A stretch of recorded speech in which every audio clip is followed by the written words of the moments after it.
We Day is more than a one-day event.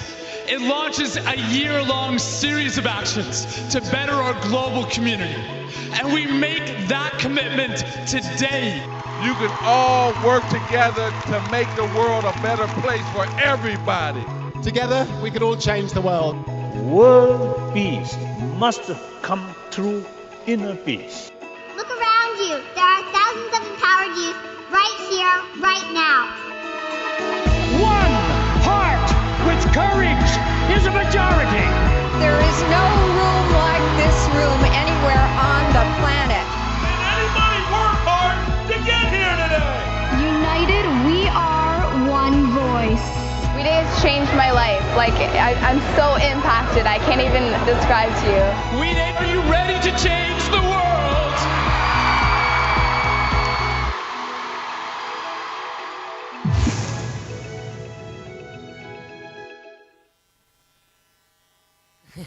We Day is a production that's put on in stadiums around North America.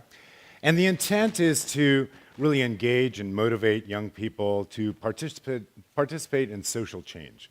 So it's all around getting people to participate in social good. And as that girl at the end said, you know, she's so impacted that she can't wait to start. But here's the challenge. When I spoke to Greg Kielberger, he said, you know, the challenge is that We Day is just one day.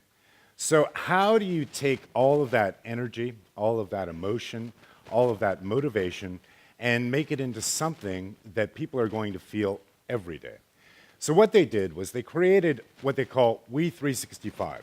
We 365 is a gamified solution where these people can go out and they can participate in causes, they can complete challenges, and they can, you know, actually get engaged on a daily basis in these social good activities. And so I think this is really a great example of how you can take the kind of motivation that you feel in that stadium environment and then translate that into something where people are actually taking action and do that through a digital engagement model. So I'm completely convinced that attending a We Day event is fantastically motivating. The challenge is, how do we get that into action? And We 365 was the answer. So, you know, it kind of brings me to what's new about gamification. And when you strip away all of the pieces, lots of bits of gamification have been around for a long time.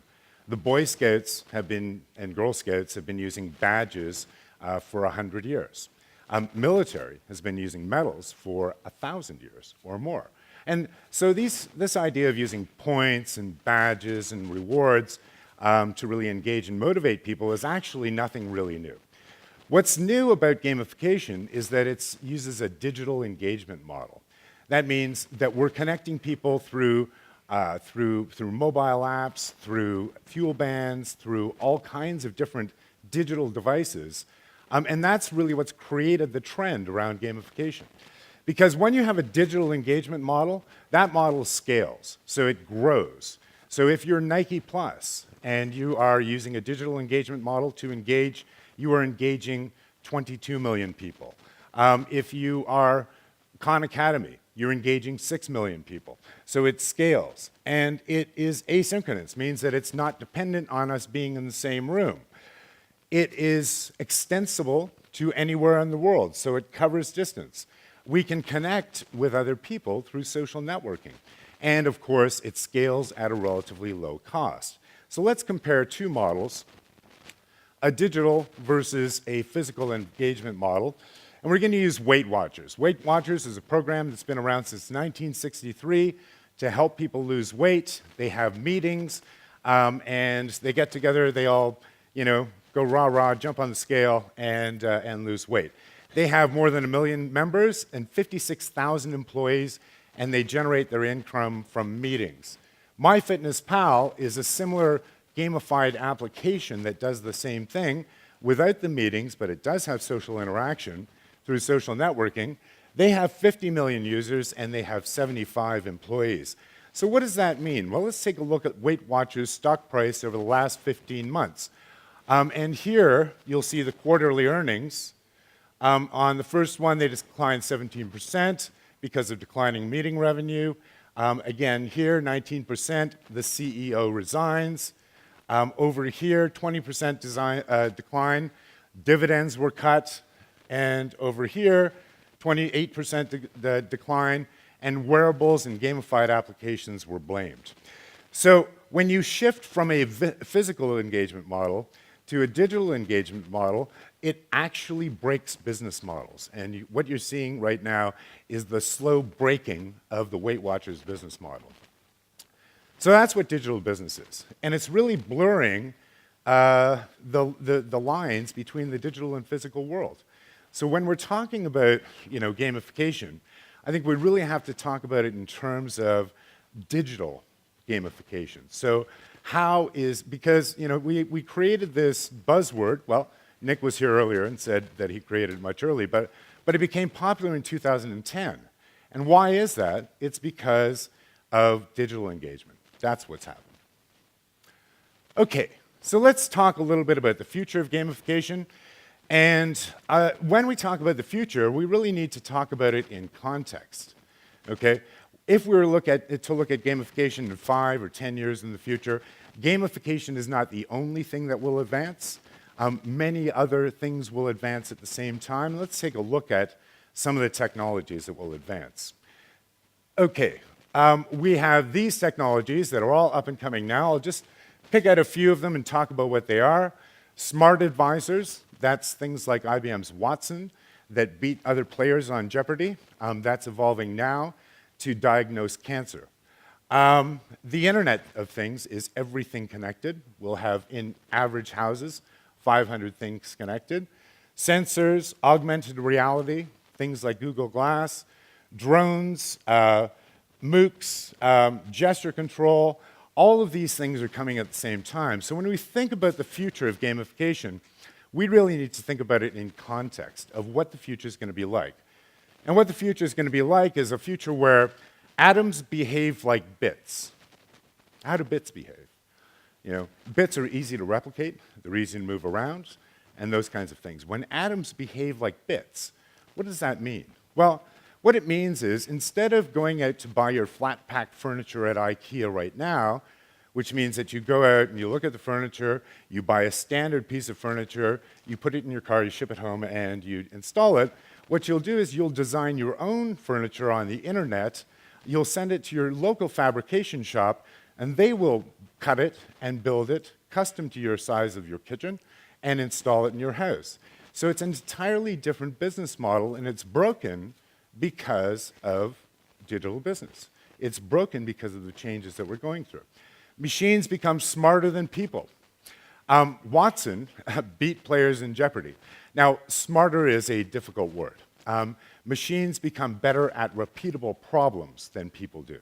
Okay? So repeatable problems like diagnosing cancer, machines are becoming very well adapted to do. Everything gets connected, so from your coffee pot to your toaster to your refrigerator. So when you run out of milk, your refrigerator will know you ran out of milk, and it will order some more for you, right? And motivation becomes delivered digitally, because as we have more and more digital interactions and less face-to-face interactions, then delivering motivation digitally becomes really important. Now, if you're not sure that we're moving to a world where we have more and more digital interactions, just look in your hand. Because I noticed that virtually everybody here has a mobile that they're looking at right now. And so we are moving to a world with digital interactions. Okay, so what does this mean? What will the world look like, and what will gamification look like if we push this out sort of 5 or 10 years? Well, meet Samantha. Samantha is your virtual personal assistant, okay? Did anybody see the movie Her? Yeah? Okay, this is like, same name, Samantha. It's like Samantha in the movie, except she's super smart and maybe a little less sexy, okay? This Samantha is probably what we're going to see. And this Samantha is going to basically manage your life, right? So she's going to manage your time. She's going to manage your personal chores. I could have used Samantha last night to tell me that I needed to leave the conference earlier to get to the airport to get on my plane. But unfortunately, I ran into a traffic jam that I didn't know about. She would have. And I got delayed. You know, she'll do your personal chores. So, you know, when you're eating spaghetti at a business lunch and you get tomato sauce on your shirt, she's the one who's going to send out the drone to go to your house and pick up you a new shirt and bring it back. She'll manage your travel, accommodation, correspondence, background research, everything that a virtual or a personal assistant does today. But she'll do more because she'll be interacting with your clients, your colleagues, your friends, and your family members, so that when I say to Samantha that today is my daughter's birthday, by the way, today is my daughter's birthday, when I say to Samantha, she is going to make sure that I bought a gift, that I call her to say happy birthday, and all of those great things. So she's going to plan that part of my life too. She'll also be working with experts that I'm working with. But these experts aren't real people. They'll be my virtual physiotherapist. That is the person that's been prescribed to me by a doctor, which will be another gamified application that's going to help me with my physiotherapy, and on and on. So as we move forward in this world, you have to think about gamification in terms of what it's going to do. So, you know, the digital and physical worlds become blurred. So I'm out for a run with John. Actually, John isn't there. I can see John in virtual reality. I can see how we're doing. We can have a chat, but John happens to be running on a treadmill in Tokyo today because he's traveling. But it doesn't matter. We're still having that interaction. Eliminating barriers of cost, time, and distance. Already we're seeing this with MOOCs, so online courses. The problem with those, of course, is that they don't sustain engagement. We have a huge dropout rate. So what we need to do is gamify MOOCs so that we get people engaged, and then we can democratize education and make sure that it's available to people around the world. And what we'll see is how we're motivating the crowd, and we're going to motivate the crowd to do much different things. So we've already seen, examples of motivating a crowd to engage them in a lot of activities with Foldit, who you're all familiar with Quirky, which is developing inventions for products, and in other areas as well. One of the things that I think is interesting is motivating the crowd to engage in public policy. Right now, this is my opinion, but I believe representative democracy is just about broken. I think that most of the people living in Spain would agree with me. And so there's probably a different way to look at how we are engaging the citizens and deciding about policy. If you look at what's happening in Finland right now, they're crowdsourcing policy development. Right now there's a crowdsourced policy development around intellectual property laws. And so what they did was they actually created the legislation through crowdsourcing. And I think that as we go forward, so if we think about this new world, as we go forward, the whole notion of points and badges and leaderboards and all of that we talk about in gamification, it may or may not exist. It still becomes something important. But what the real core of gamification is motivation. And we're not always motivated by points and badges and things. What are we motivated by? If Samantha helps us to shave 5 minutes off that task and shave 10 minutes off that task and shave another 20 minutes off that task because she got me to the airport on time and she got all of those things and helped me get them done, then, the reward being that, now I can spend an hour having lunch with my kids at their school, right? And so maybe we don't count points, maybe we count minutes, right? And maybe the reward isn't a badge, but maybe the reward is an hour having lunch at your school, at this kid's school. And maybe when that happens, your wife will give you a badge that says you're a super dad. And also, she's going to order a romantic dinner for the evening, and with a lot of luck, you might level up. Okay, so, some ideas. When you think about the future in gamification, you want to think about how the physical and the digital worlds are really becoming blurred. You want to understand the gamification in terms of the impact of disruptive technologies, understand the opportunities, and how that fits into evolving social and economic trends, And to really unleash the power of gamification, you really need to think about digital engagement and motivation, because that's really what it's about. That's what I have. Thanks very much.